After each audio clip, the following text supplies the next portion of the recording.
Tai dabar mes esame Slyvų parke, Kiteno ten mangų šventykloje.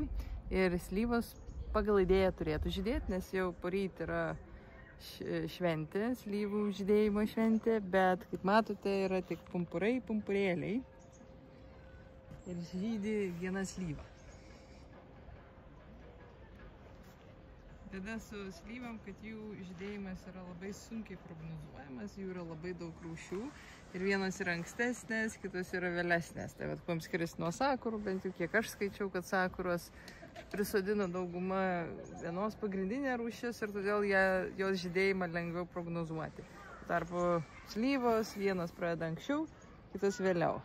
Dabar mes dar tokį atšalimą turime apskritai Japonijoje, tai gali būti, kad dėl to jos dar nepražydusios. Bet jau pumpurai susikrovė neblogai, tai kitą savaitę turėtų būti gražu.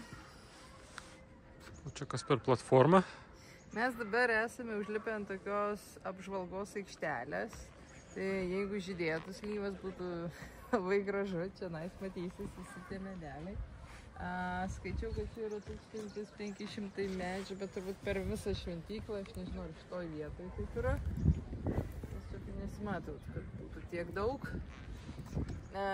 Bet jo, ir yra taip, kad jie yra visi skirtingų rūšių ir žydi skirtingų metų.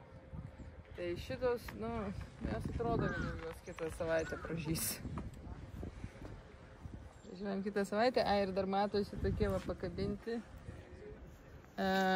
Jos būna apšviestos, ar ne, čia būna apšvietimas naktimis, vadinamasis ne naktimis, vakarais tiesiog light-upas, kai gali ateiti ir pasigrožėti vakariniais žiedais, bet aš manau, kad mes gal šį kartą skipinsim. Bet šiaip oras visai geras, viskas faina. Jeigu taip išliks, tai tikrai jau turėtų pražysti.